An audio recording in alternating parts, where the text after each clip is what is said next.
इसके बाद हम पढ़ेंगे बाराबासी अल्बर्ट स्केल फ्री मॉडल। अच्छा, मैंने आपको ये बताया कि पहले रेगुलर ग्राफ होते थे, रेगुलर शेप्स होती थी, उसके बाद रैंडम ग्राफ आया। सही है। उन्होंने कहा कि भाई सब कुछ जो भी नोट्स कनेक्ट होंगी आपस में वो रेंडमली कनेक्ट होंगी। उसके बाद जो है वो स्मॉल वर्ड आया मॉडल, वो भी रैंडम रेगुलर टू रैंडम जो है वो करता था और वो बीच में कोई प्रोबेबिलिटी सेट करता था। अभी जो है वो एक है scale free model. Scale free model इन सबसे अलग है क्योंकि बाकी जो मॉडल्स थे ई आर रैंडम या फिर स्मॉल वर्ड मॉडल, वो सारे जो डिग्री डिस्ट्रीब्यूशन है उनकी वो डिफरेंट थी। जबकि जो रियल वर्ल्ड के नेटवर्क हैं उनकी कॉम्प्लेक्स नेटवर्क्स हैं, उनकी डिग्री डिस्ट्रीब्यूशन जो रियल में होती है वो नहीं है जो रैंडम ग्राफ की है और स्मॉल वर्ड की है। तो जो बाराबासी है और एक रेखा थी उनकी स्टूडेंट, तो उन लोग वो लोग रिसर्च कर रहे थे वर्ल्ड वाइड वेब नेटवर्क पर 1999 में। उन्होंने ये देखा कि ये जो नेटवर्क है वो रेंडमनेस को फॉलो नहीं कर रहा, वो स्केल फ्री नेटवर्क है और वो उसकी जो डिग्री डिस्ट्रीब्यूशन है वो एक पावर लॉ को फॉलो कर रही है। इसका मतलब क्या है कि जो रैंडम ग्राफ है उन्होंने कहा था कि कोई भी नोड्स जो होंगी वो डेविएट नहीं करेंगी अपनी किसी लिमिट से।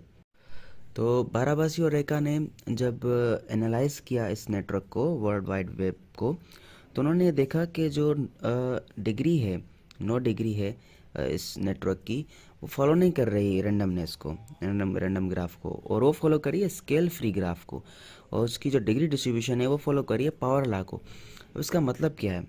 पावर लॉ का मतलब ये होता है कि रेंडमनेस में आपको मैंने कहा था कि जो डिग्री होती है वो सबकी सेम होती है, वो अपनी लिमिट से कभी भी एक्सीड नहीं करेंगी। अगर किसी की डिग्री 3 है, 4 है, 5 है, तो सबकी उतनी ही ऑलमोस्ट होंगी रेंडमनेस में।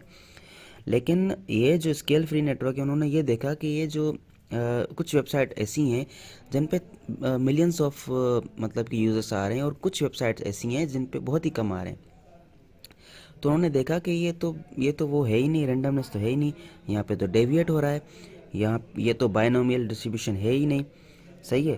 तो उन्होंने जो है वो ये जो है तब पहली बार जो है पता चला रियल वर्ल्ड नेटवर्क्स का कि वो रेंडमनेस को फॉलो नहीं करते।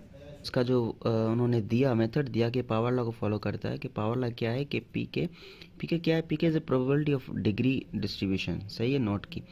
और जो गेमा में दिया हुआ है वो एक स्केलिंग एक्सपोनेंट है। सही है, जो कि एक न्यूमेरिक पैरामीटर है इसका कनेक्टिविटी डिस्ट्रीब्यूशन का।